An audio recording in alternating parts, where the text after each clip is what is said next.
অবিচলিত 13 এর অবসরপ্রাপ্ত সদস্যবৃন্দ কর্তৃক আয়োজিত আজকের এই মহতী অনুষ্ঠানে উপস্থিত মেজর রেজা স্যার, উপস্থিত কর্মকর্তাবৃন্দ এবং বিভিন্ন পদবীর সৈনিকবৃন্দ, আসসালামু আলাইকুম এবং শুভ সকাল। আমি খুব সংক্ষিপ্ত কথা বলবো, দীর্ঘায়িত করব না। আমি শুধু এখানে দাঁড়িয়েছি আপনাদের প্রতি অত্যন্ত কৃতজ্ঞতা প্রকাশ করার জন্য। কারণ আমার সিও যিনি ছিলেন, শুধু উনি আমার সিও না, আমি 13 ইস্ট বেঙ্গল রেজিমেন্ট অর্থাৎ অবিচলিত 13 এর একজন রিক্রুট। আমার রিক্রুটিং অফিসার ছিলেন major Humayun sir, recruiting CO ছিলেন কর্নেল মুসলিম স্যার। আজ এখানে হাজির হয়েছে। তাদের হাত ধরে আমি রিক্রুট হয়েছিলাম, এই ইউনিটে আমি ট্রেনিং করেছি, এই ইউনিটে আমি পোস্টেড ছিলাম। তারপর এই ইউনিট থেকে মাঝে 90 সালে আমার একটা পোস্টিং হয়েছিল 29 বেঙ্গলে। স্যার প্রথমে চিঠি লিখেছিলেন, আমার পোস্টিং বাতিল হয় না। পরে স্যার ব্যক্তিগতভাবে বাপা টাইগারকে ডিও লিখে আমার এই পোস্টিংটা বাতিল করেছিলেন। স্যারের প্রতি অনেক অনেক কৃতজ্ঞতা এবং ধন্যবাদ। আমি আরো গর্বিত, এই ইউনিট থেকে আমি সৈনিক থেকে জেসিও পর্যন্ত চাকরি করেছি এবং আমার সৌভাগ্য হয়েছে 13 ইস্ট বেঙ্গল রেজিমেন্টের ডেল্টা কোম্পানির 12 প্লাটুনের আমি সৈনিক ছিলাম এবং 12 প্লাটুনের আমি প্লাটুন কমান্ড করেছি। এটা আমার অত্যন্ত সৌভাগ্যের বিষয়। ইউনিটের বিএসএন ছিলাম, বিভিন্ন পদবিতে চাকরি করার সুযোগ হয়েছে। সবচেয়ে সৌভাগ্যের বিষয়, এই ইউনিটের অফিসারদের দেখে আমি 2 বার লং কোর্সে কর্নেল মুসলিম স্যারের অনুপ্রেরণায় আমি আবেদন করেছি। 28 এবং 29 লং কোর্সে রিজেক্টেড হওয়ার পরে ধরে রেখেছি নিজের চেষ্টা।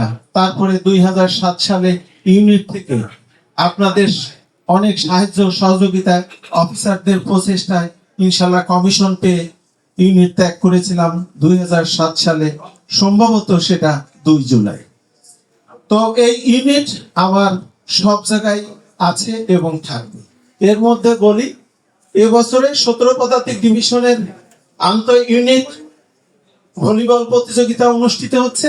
একদিন সন্ধ্যায় আমার ছেলে আমাকে ফোন করে বলল, বাবা আমি আগামীকাল আমার ভলিবল খেলা আছে, আমার 1 ইঞ্জিনিয়ার ব্যাটালিয়নের সাথে 13 ইস্ট বেঙ্গল রেজিমেন্টের খেলা, তুমি আমার জন্য দোয়া করো।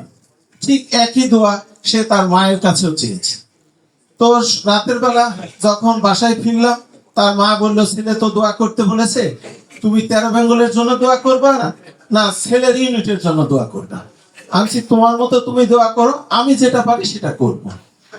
ছেলের ইউনিট, ছেলের টিম এবং ছেলের খেলার জন্য দোয়া করেছি, কিন্তু কখনো নিজে হাঁটতে চাইনি এবং পরবর্তী দিন খেলায় অবিচলিত 13 জিতেছে।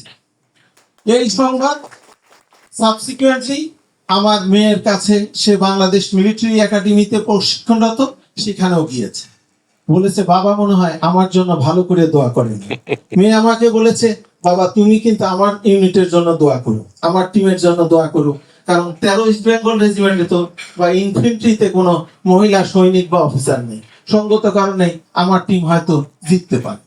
তো বলার উদ্দেশ্য, আপনাদের দেখে অফিসার হয়েছি এবং এরকম করেই মিলিটারির সাথে একেবারে একান্ত ভাবে এভাবে জড়িয়ে গিয়েছে। আপনারা সবাই আমার জন্য, আমার ফ্যামিলির জন্য কর্নেল মুসলিম স্যার অনেক করেছে। একজন যদি কখনো সুযোগ আসে, আমি জানি না এটা করার সুযোগ, এটা স্যারের সাথে আমি যদি কখনো সুযোগ হয়, এটা রক্ত ঋণে আবদ্ধ হওয়ার মতো একটা স্যার আমার জন্য, আমার ব্যক্তিগতভাবে আমার পরিবারের জন্য যেভাবে করেছেন, এটা বলে শেষ করা যাবে না। কারণ 88 সালে যখন আমি রিক্রুট হয়েছিলাম, আমি আসলে মাঠের বাইরে দাঁড়িয়েছিলাম। তো আমি লম্বা টম্বা ছিলাম যেহেতু, লেফটেন্যান্ট হুমায়ুন স্যার আমাকে ডেকে নিয়ে আসছে, নিয়ে এসে প্রথমে স্যারের কাছে নিয়ে গেছে, বলছে স্যার এই রিক্রুটিং কার্যক্রম শেষ। পরে বলছে এই ছেলেটাকে মনে হয় নিয়ে আসে, বলছে পরীক্ষা বসে। পরীক্ষা দিন বলে, পরে স্যার এসে বললে ও তো খুবই ভালো, পরে মেডিকেল করে নিয়ে আসো। তো স্যার বললো, তুমি কি আরবিতে জয়েন করবা? তা আমি কিছু বলিনি। তো স্যার নিজে বললেন, একটা আমার স্যার এখানে আছেন, বললো টেস্ট এন্ড ট্রায়ালে দিয়ে দাও, ও যদি জয়েন করে ভালো, না করে না তাও ভালো। পরে এই অ্যাপয়েন্টমেন্ট লেটার নিয়ে 7 দিন বালিশের নিচে লুকায় রাখছি, কাউকেই বলি না। পরে বিভিন্ন ভাবে আমার বাবার কাছে সংবাদটা গিয়েছে। তো যাক, এটা আর্মিতে জয়েন করলাম। তো জয়েন করার পরে আলহামদুলিল্লাহ যে নিজে এই পর্যায়ে এসেছি। নিজের ফ্যামিলিতে আমার ছেলে মেয়ে বাদেও আমার ভাইয়ের ছেলে মেয়েরাও ইনশাল্লাহ আমার প্রচেষ্টায় অফিসার হয়েছে। তো এই জন্য কৃতজ্ঞতা, অনেক অনেক ধন্যবাদ আপনাদেরকে। পরিশেষে আমি বলবো যে আমরা যে যেখানেই থাকি ভালো থাকি। আমি নিজে একটা ব্যবসা পরিচালনা করি। মেজর রেজা স্যার খুব সুন্দর কথা বলছিলেন যে রিটায়ারমেন্টের পরে বেকার হতে হয়। আমার অনেক ভালো ভালো 2-3টা অফার এসছে, কিন্তু আমি একেবারে প্রতিজ্ঞাবদ্ধ ছিলাম আমি খুব কষ্ট করব, কিন্তু আর কোনো প্রতিষ্ঠানে ঢুকবো না, চাকরি করব না, আমি নিজে ব্যবসা করব। এখন নিজে ছোট্ট পরিসরে, যে পরিসরেই ব্যবসা করি, আমি নিজে ইনকাম করি, নিজের সংসার চালাই এবং সাথে 5-7 জন লোকের কর্মসংস্থান এর মাধ্যমে ব্যবস্থা হয়েছে। দোয়া করবেন আমাদের জন্য। পরিশেষে একটি কথা বলবো, রবীন্দ্রনাথ ঠাকুরের পরিচয় কবিতার শেষের কয়েকটা লাইন দিয়ে আমি আমার বক্তব্য শেষ করব। উনি পরিচয় কবিতায় বলেছেন, সে তারেতে বাঁধিলাম তার, গাহিলাম আর বার, মোর নাম এই বলে খ্যাত হোক, আমি তোমাদেরই লোক।